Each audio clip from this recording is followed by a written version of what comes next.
It's time! Okay, look, I know this video came out 2 days ago already, but I wasn't able to make this analysis video right away. Forgive me.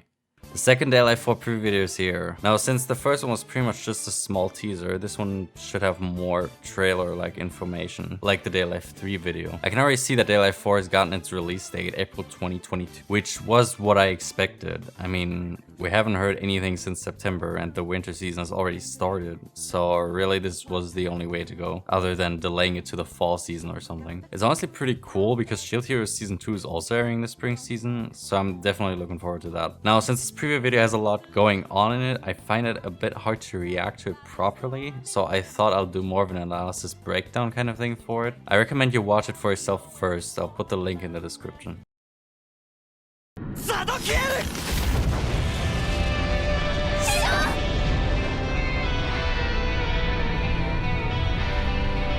大丈夫だ、ムクロ。お前は俺が守るから。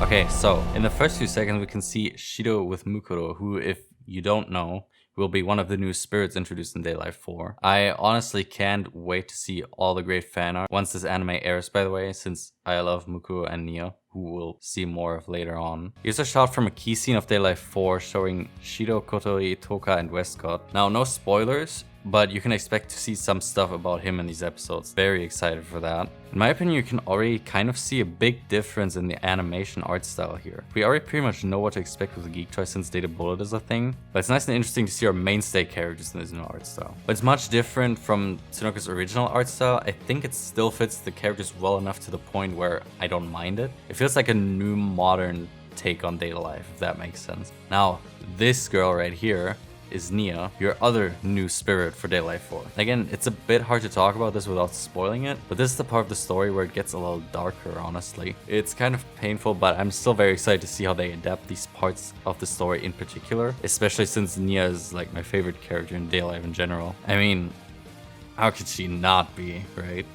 Anyway, if you're paying attention, you can actually tell that there's some shadows in the background, which obviously belong to Kurumi. Might also be something worth noting.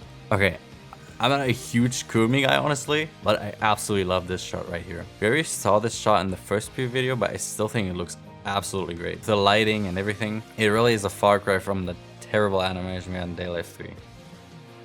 I love you.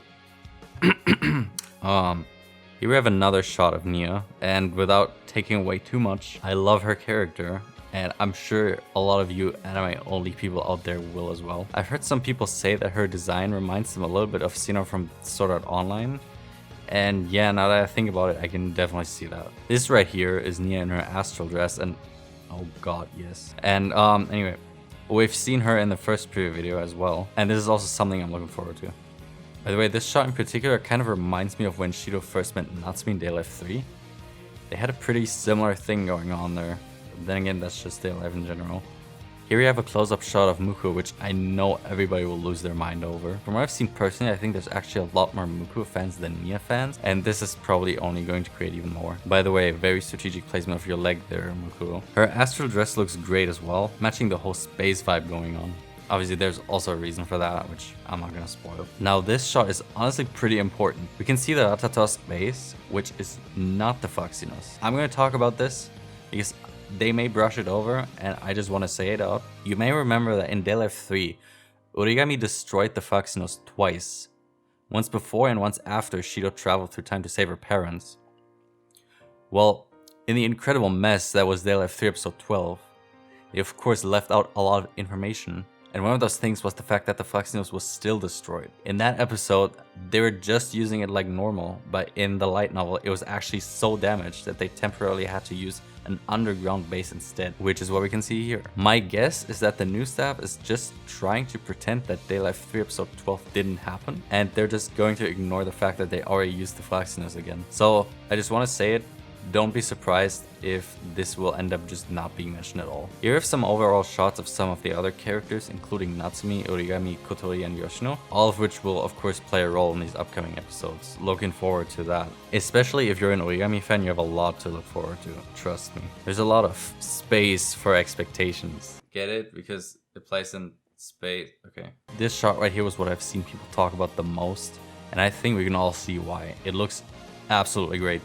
And I'm excited to see good animation day alive again after the previous pile of mess we had to go through. And of course Shido looks great as well. I cannot wait to have more badass scenes with this guy. Trust me, there's gonna be a lot. And of course it has to end with the famous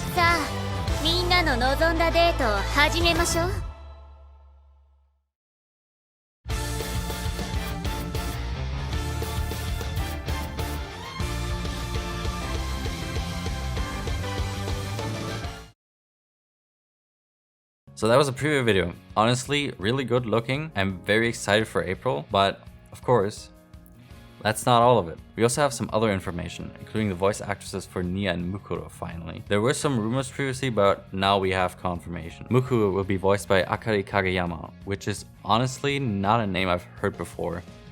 And seems I'm not the only one. According to some sources, she hasn't had too many roles yet. She's apparently been in Himoto Umaru-chan.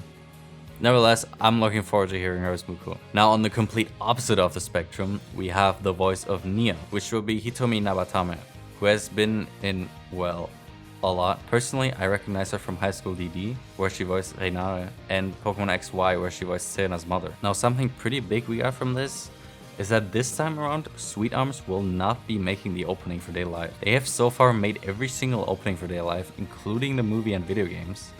So it's pretty surprising to me that they're not making it. Instead, they will be creating the ending song, which is at least something. The opening is called Over and will be sung by Miyu Tomita. She's actually uploaded a video explaining her excitement about it, where she talked about the fact that she's been watching Day Life since she was in junior high, which is pretty cool. Apparently she did the opening for Made in Abyss, which I remember was really good, so I'm not really worried about the quality here. Something that's not changing is that Go Sakabe is still in charge of the OST, which is very good news.